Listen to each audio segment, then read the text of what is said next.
Hi again, everyone. I'm Ollie Matthews. This is the Narcissistic Resistance, and this resistance video is sponsored by contribution from Anonymous, and here's her story.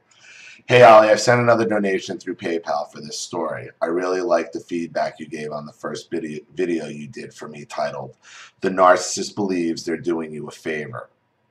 I didn't even realize when I wrote a quote from my ex that it summed up his attitude about our entire marriage.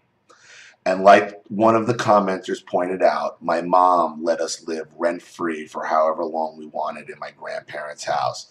But yeah, he was the only one doing anyone a favor in that scenario. He wanted to buy our own house, and we really couldn't afford after a year. If you remember, we did we did have mediation this past Wednesday. We actually settled in mediation, but that story is not without its own twists and turns. I also know he will keep trying to drag me into court, but I'll save the divorce legal stuff for another day because I feel it's important to give more background into first. The cheating and abuse. Not long after I was done with breast cancer, I started getting this feeling he was being extra sneaky.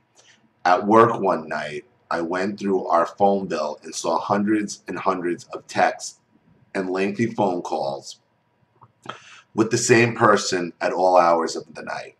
I searched through my own phone and realized it was just who I suspected. A friend of his from work that he had known for years before we even met.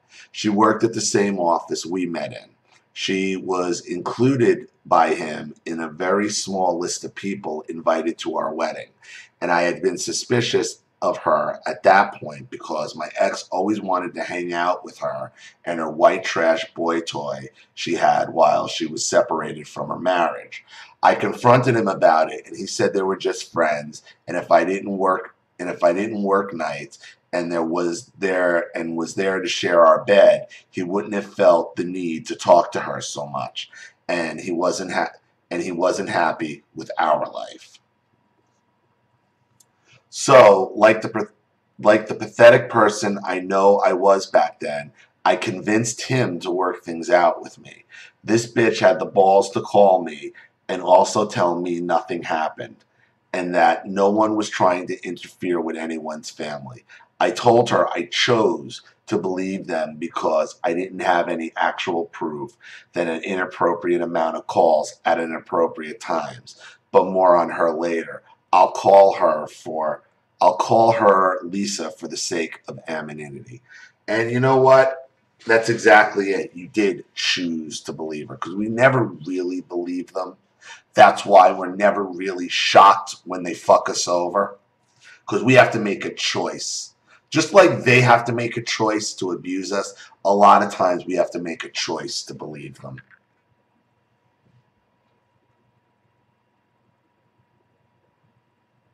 Meanwhile, I'll rewind to the morning I was going to have my breast biopsy to find out if I had cancer, which I did.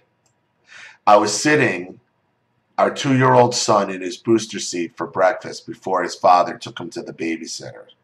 I can't remember what we argued about, but my ex snapped and threw a huge bottle of vitamins at me and hit me square in the nose. Oh my God.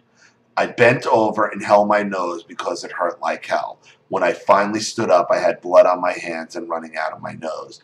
My ex says, "Oh, damn it, I wasn't trying to actually hit you with it. Sorry, baby." By the way, it could have accidentally hit my son very easily as I was standing right behind him.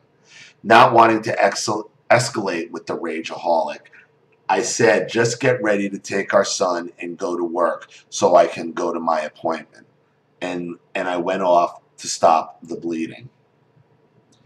I saw my mom after the appointment as we had already planned, and she asked what happened to my nose.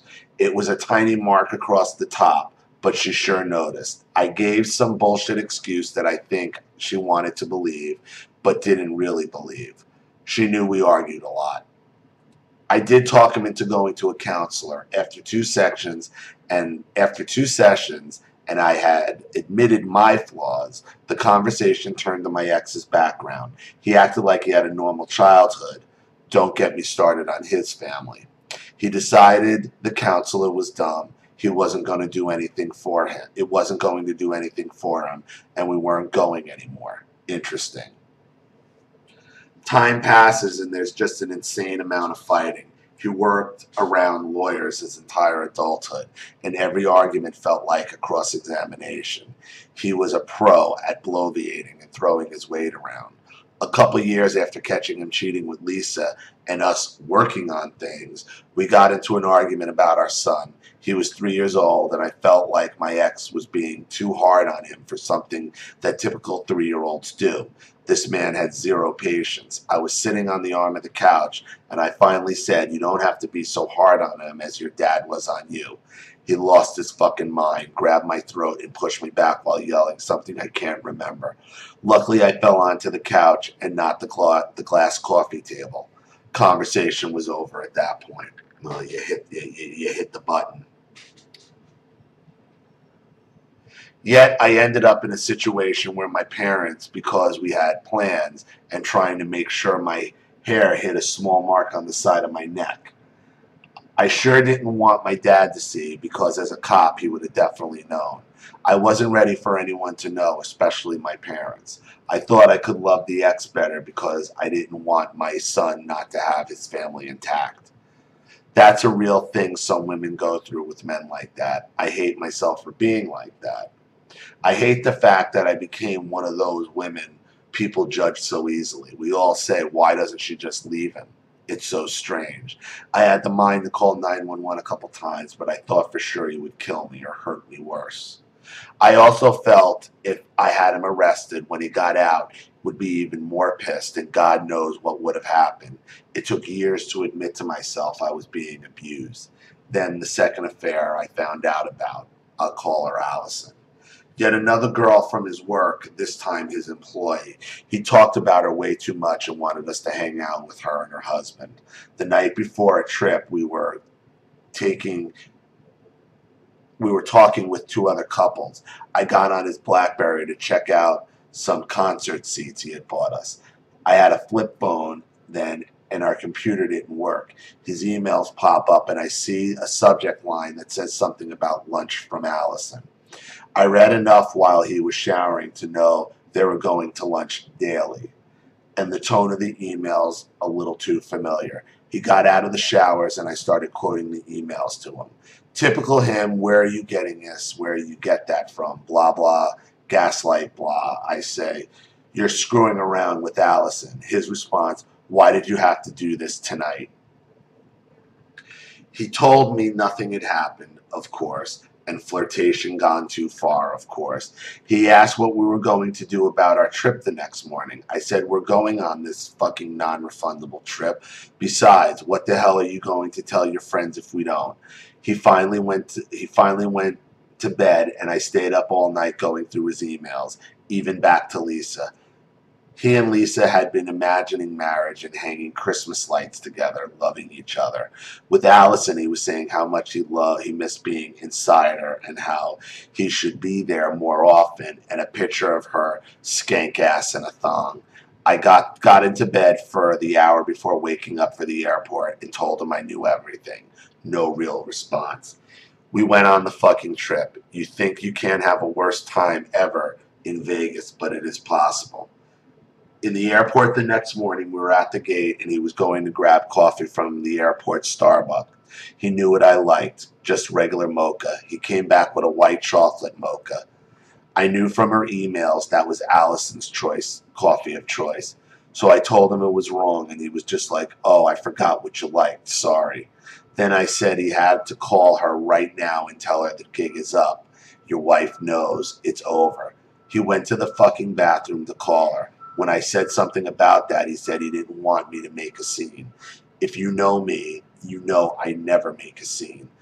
So the whole flight I was trying not to cry. He read a book. What's really sad and pathetic is any time I felt he may be cheating or caught him, I felt competitive. Like I had to try harder to be a better woman. And I'm never competitive about anything. I'm actually very laid back. We arrived at the hotel before the others and went to breakfast. He said, go ahead and ask me everything and get it out now. Then we aren't going to talk about it again. Why? And that's not his decision. So I asked my dumb questions. He said it was just sex and didn't mean anything. And he already said he was sorry and we had the worst trip ever, all while acting like everything was okay. Got back home and I was hounding him about still working with this bitch. He would get mad and ask when I was going to get over it. He said he couldn't fire her because she could file a lawsuit. Sounds like your problem, dumbass. Then why that's why you don't fuck your employees or cheat. She finally quit a year later. I almost forgot this part. At the airport, I told him maybe I should tell Allison's husband. He lost his shit. Since he couldn't really rage in public, he was angrily lecturing me about breaking up their family, and her husband is abusive, and what if he kills her? And I said that wasn't my problem either. He said, oh, would you want that on your head if someone died? This is all over his fuck up. The narcissist makes their fuck ups your fucking problem. They're not your problem. The narcissist's fuck ups are not your problem, and that's your problem, Anonymous. You keep living your life as if the narcissist's fuck ups are your problem.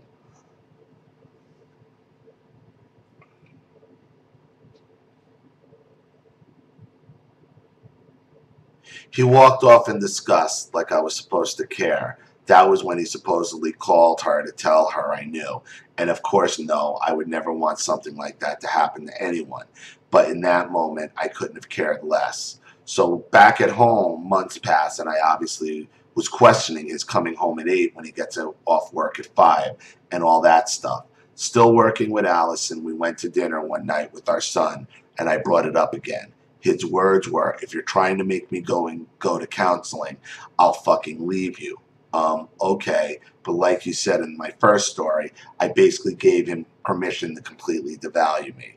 And he could get away with this garbage. Right, because you take all his fuck-ups as your fuck-ups. We already know what his problem is, how he was raised, and he knows it. After a while, he decides we should build a house on the opposite side of town, which is pretty far because we live around a major city. So we do. And he only wants to, I'm sure he works in the city, though. That way he can explain all his time away while he's out cheating. During that process, we got in a fight, and he throws in my face that he was building this house for us. Now, I know it was really just for his own satisfaction. Do we need 4 bedrooms when we had 1 kid? He already told me I was selfish for wanting another baby because what if your cancer came back because of the pregnancy and you died and left our son motherless? How would you feel about that? Oh my God, what a son of a bitch. You should just try being satisfied with what you have. What's really interesting is the fact that every single woman in his life has had cancer. His grandmother, his aunt, his mother, his stepsister, and sister, and myself. Talk about malignant.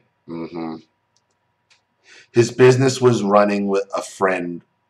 His business he was running with a friend was doing well, apparently, so we built the house when my son was about to start first grade. More of the same after moving in. I wasn't what a woman should be because I wasn't one of those super decor wives. Funny because my friends all thought it looked really nice and not overdone. When I came home upset because I got passed over for a position at work, this somehow ended up in a fight with him telling me, I'm just sick of you not winning. Okay, Charlie Sheen, basically calling me a loser. The worst physical incident happened in the new house one night. My son quietly woke me up to say he wet his bed. So I told him, okay, I'll be up in a minute to change everything. I did all that and got back in bed. Then my ex starts on this rant about it, talking about how we should deny our kid drinks after like 6 p.m. and we have to train him better. Like wake him up in the middle of the night to go and all this nonsense. That kid is a really hard sleeper, actually. By the way, my ex wet the bed until he was 5. My son was around 6 when he stopped. So I said, a matter of fact, the doctor said it could be hereditary. Kids have to outgrow it. You did it until you were 5. You can't train them out of it like you and your mom think you can. When I said that, he lost his mind before I had seen before, or I had seen the evil in his eyes before. I had never seen it like this. He always freaks out when you go back to his childhood. We were sitting up the side. We were sitting up side by side in bed. We were sitting up. Okay, I see. We were sitting up side by side in bed, and he pulled my head back by my ponytail, grabbed my neck. After that, I can't remember words. Somehow I was out of the bed in the living room. He follows me like an 80s horror movie where you're running and they're walking, but still catching up with you. We had a large island in the kitchen, like I had many times before. I tried to stay on the other side from him. He caught me at the counter. All I could do was bend over the counter and cover my head and neck. He started jabbing at my back with his fingers really hard. I'm lucky he never punched me because he probably would have knocked me out cold. We ended up back in the bedroom. He grabbed my neck so hard I started to tingle all over and get lightheaded.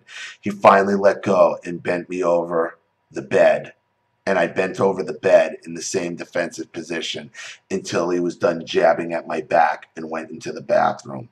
I grabbed the pillow and the blanket and got on the couch. I thought about calling the cops, but I still thought he would do worse if I did.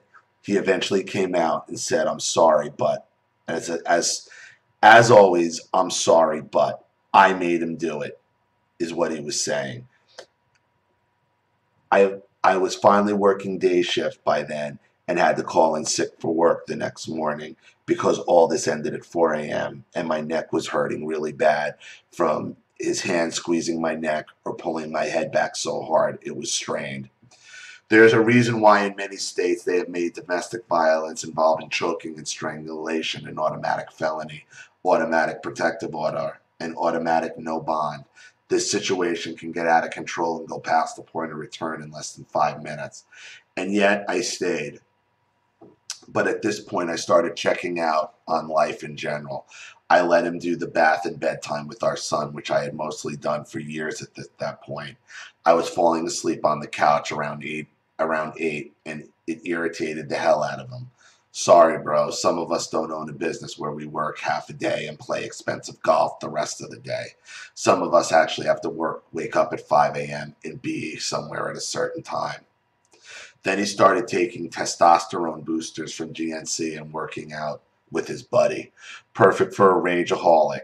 Dude was constantly hostile and aggressive at this point. Towards the end, we went to dinner with a couple from his high school who had a son the same age of ours.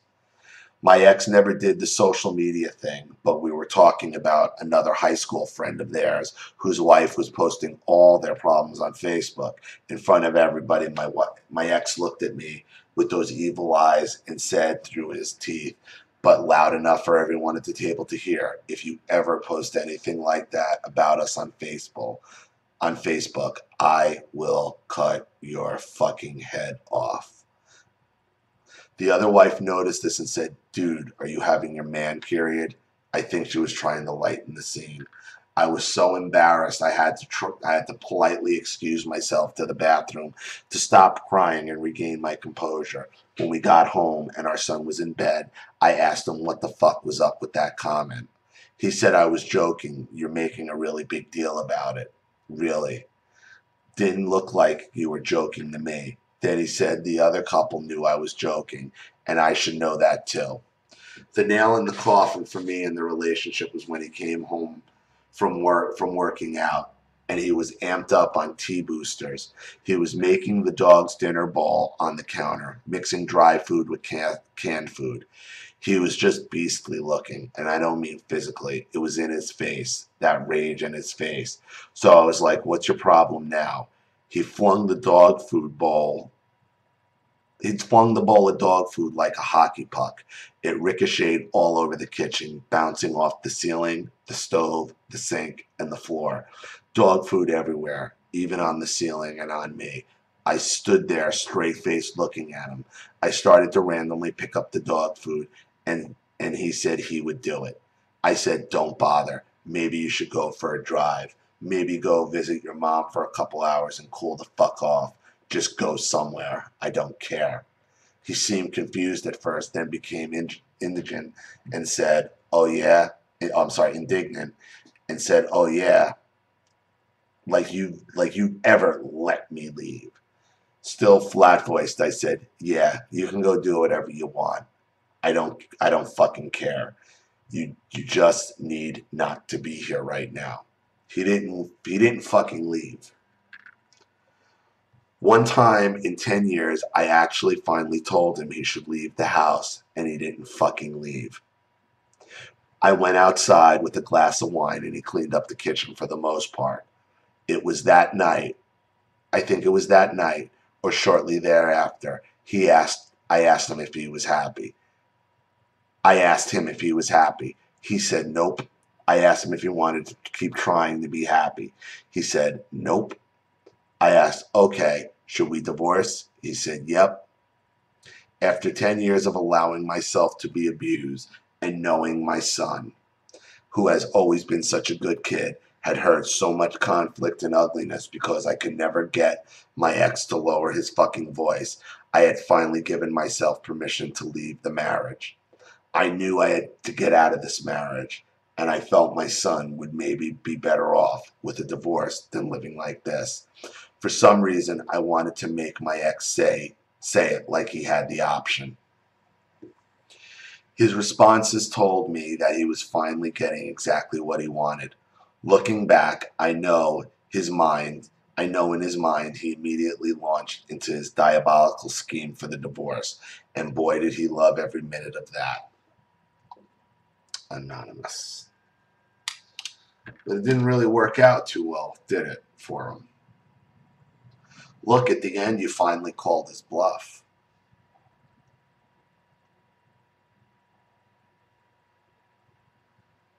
You called his bluff at the end, thinking that you'd never leave. Well, guess what? Guess what?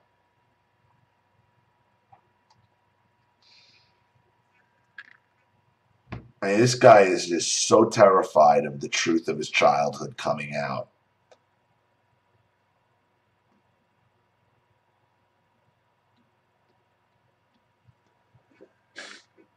But overall, I mean, this is the narcissist. The narcissist fuck ups are not your responsibility, and that's how you've been living. Like, for some reason, all his fuck ups are your responsibility, are your fault, and they're not. Not only are they your fault, they're your responsibility, and that can't happen. So I'm glad you're out. Thank you so much for your contribution, and thank you for another story, Anonymous. I really appreciate it. Thank you to everybody watching. Please leave any opinions or advice in the comment section below. And again, if you want your story read on the channel, you have a topic you'd like me to cover, a narcissist you'd like to expose, you'd like to set up Skype, a phone call, have a private video made, Facebook chat, or you'd like to sponsor a video like this for someone who needs help and can't afford it, or you just want to make a contribution and sponsor the channel in general, see it survive and grow, get new equipment, keep the lights on and the rent paid, because that's always great. You know what to do with the PayPal and email links in the description box, and if you're still unclear, wait for the instructional video link to pop up on the screen at the end of this video to walk you through all of that. And if you're not seeing it, check that your pop-up blocker isn't on. Please like and share this video wherever you can. Subscribe to my channel if you haven't. Be sure to click the subscription bell to be notified of all my video uploads. I'm Ollie Matthews. This has been the Narcissistic Resistance. Take care. Bye.